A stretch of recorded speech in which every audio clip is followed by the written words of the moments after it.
How do you know that you are not a robot?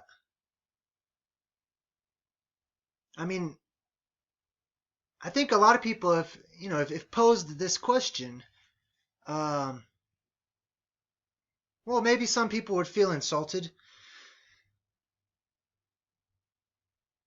I asked myself this question. I was, I was just contemplating things, going about my daily routine here at the house, and I thought to myself, how do I know that I'm not a robot? I mean, I've been watching that Westworld show that I talked to you guys about, and I thought about this. I mean,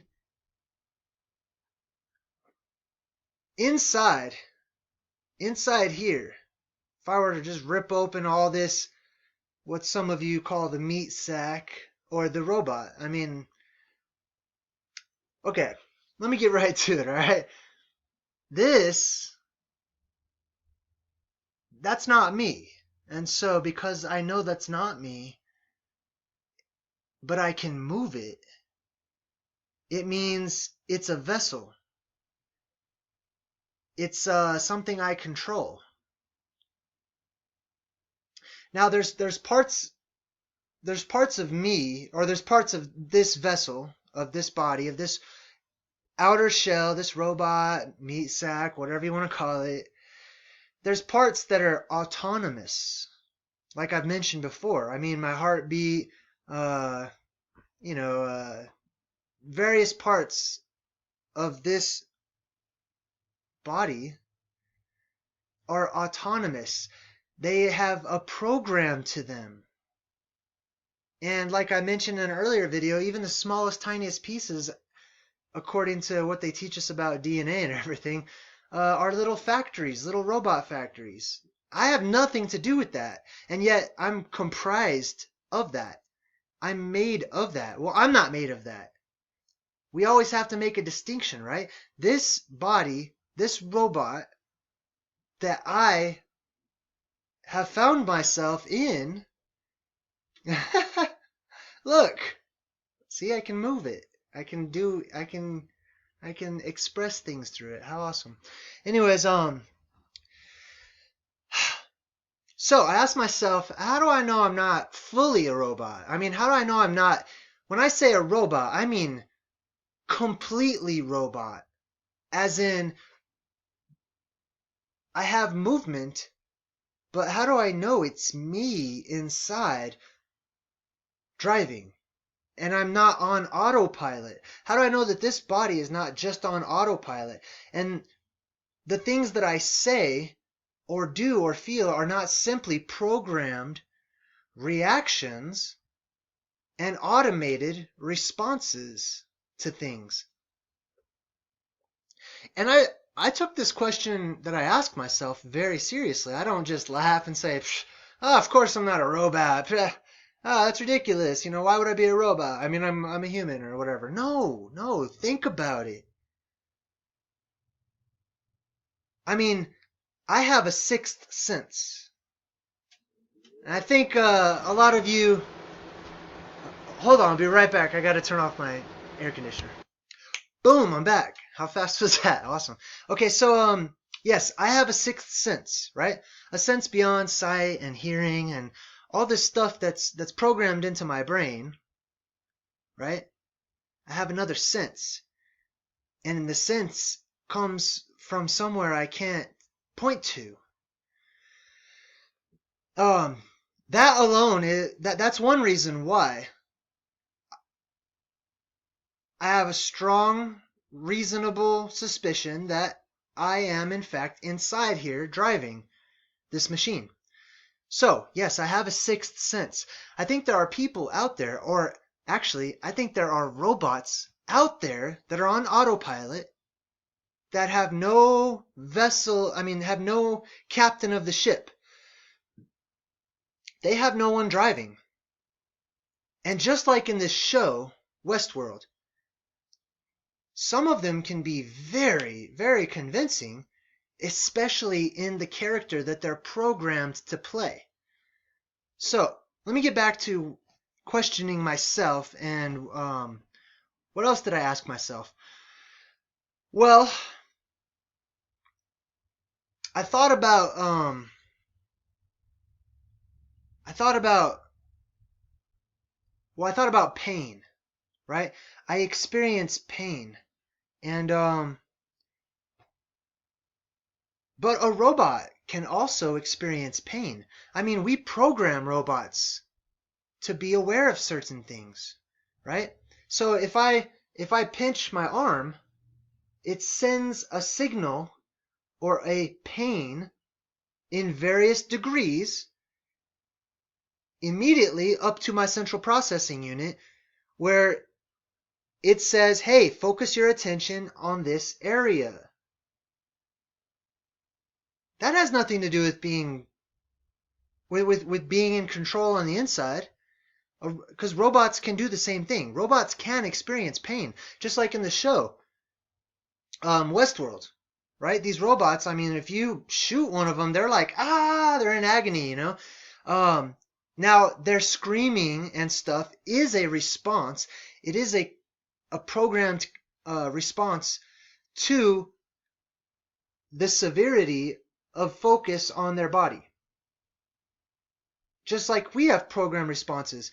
I've sprained my ankle a few times in my life, and man, does it hurt. However, in hindsight, I know that I experienced that pain, but I didn't have to react in the way that I did. It was easy to do so, and it would have been much harder to remain calm under such extreme pain. But yes, pain is an alert system. That's all. For the robot. It's an alert system for this robot. Hey, pay attention. Hey, this part needs maintenance. Hey, check out this part. And it sends different signals to the central processing unit telling us how we should handle the situation. Now, pain can be, even though it's, for the most part, it's like seen as a bad thing, there are those of us, not really myself, but there are many people out there that have become addicted to pain. I mean, pain is something not necessary in an ethereal mode. In a spirit, pain is not necessary because there's no maintenance required, because you're not in a robot. You're not in a vessel anymore. And so it's a new concept to some of us, and for some people it actually it opens up different chakras, and it immediately forces a person back down. It's a way of grounding. I mean, it's a serious way of grounding to experience pain, because it's hard to rise above and be so enlightened when your foot is broken and twisted or whatever. So yeah, it's a very easy way to ground yourself and to experience this world in its like fullest. Now, excuse me. If some of us, okay, because I strongly am starting to think that there are empty vessels out there that are just robotic, that are just have pre-programmed responses to situations and whatever it may be. Here's another thing. Feelings, right? People say, well, I have feelings, so that makes me not a robot, you know? Well, robots absolutely can simulate feelings. They can simulate emotions. Now, this is where the sixth sense comes into play, because there have been many times, and maybe you've experienced this as well, but there have been many times when I have seen somebody that is playing an emotion, and I'm not convinced. I mean, I'm not even talking about movies and stuff. I'm talking about real life. I'm talking about situations that a person should feel heartbroken or truly sad or just ecstatically happy, like, and it resonates with me. I feel their emotion when it's genuine. But when it's not genuine, I'm cut off from whatever they're pretending to feel. I don't feel it personally, and maybe that has to do with me being very empathetic and uh very open towards energies and stuff. But yeah, saying that a person feels something, there's a difference between the programmed mimicking and simulation of a feeling and the actual feeling of it. And I think the feeling ties into not our brain and what we have a concept of right and wrong and stuff, but it really ties into, I think, a more core feeling in our spirit and in our soul, which is selfish attitudes or selfish, basically, desire for one's self or being unsatisfied somewhere within oneself, which is sort of brings a darkness and a negative energy, or being satisfied with oneself and looking to help others to become satisfied as well. I think those are like two core feelings deep in the spirit, and there's lesser feelings that branch off of those two things. Anyways, let me get back on track. So what if we are? What if we're all here, right? In some fun, crazy world where we can jump into bodies and experience lives and experience aging. I mean, if you look at it like that, it's kind of a cool thing now to age, to get older. Because in spirit, you don't get older, you don't age, you don't shrivel up and die. That's not something you can experience in spirit. At least not to my knowledge. And so we get to experience growing old. We get to experience limitation and experience a limited lifespan and what we're going to do while we're playing this game. But it brought up a really interesting thought for me. Death. It seems to me that death is held in just as high a respect as life. I mean, when people think of death, especially a death of a loved one or a pet or whatever, it's like, oh, no, like I would never wish that. Like, no, I don't want that.